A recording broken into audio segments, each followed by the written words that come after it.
ያገሬ ልጆች ዛሬ የሚገርማችሁ ነገር እህታችን ጋር እንደዚህ ነው እየተሰቃየው ያልኩት። አይ ባብን አክሰራክ ብሉ አንዳንዴ ሲመጣባት እንደዚህ ነው የምትሆነው። ፕሊዝ እባካችሁን ይሄን ሲከለክላት ነው አሁን እንደዚህ የምትሆነው። አትረዳኝም ከነ ብቻ እኔ አላቅም። እግዚአብሔር ነው የሚላችሁ እየከበደኝ ነው። ብቻ በጸሎታችሁ አግዙኝ። እውነት ከብዶኛል፣ በጣም ከምችለው በላይ ከብዶኛል። በጸሎታችሁ አግዙኝ።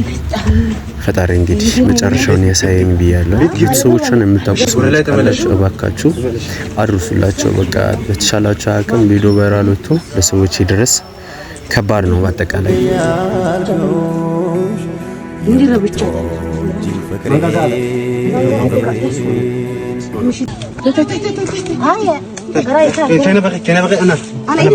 انا واش تتوتر نغلب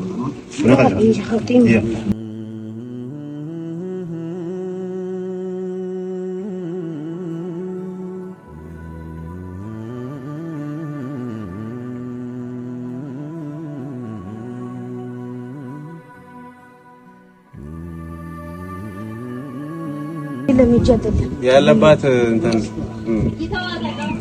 ረጋ ትረጋጋለች። ሰው ሲመጣ ነው እንደምትሆነው። እንግዲህ አሁን ሰው ማታም ስትሆን አዘሽሽ እዚህ ጋር ይታረጥ እዚህ ጋር አባ ከደ የትም አትጅምሽ አባ ኤልሳ እስማኤል ጋር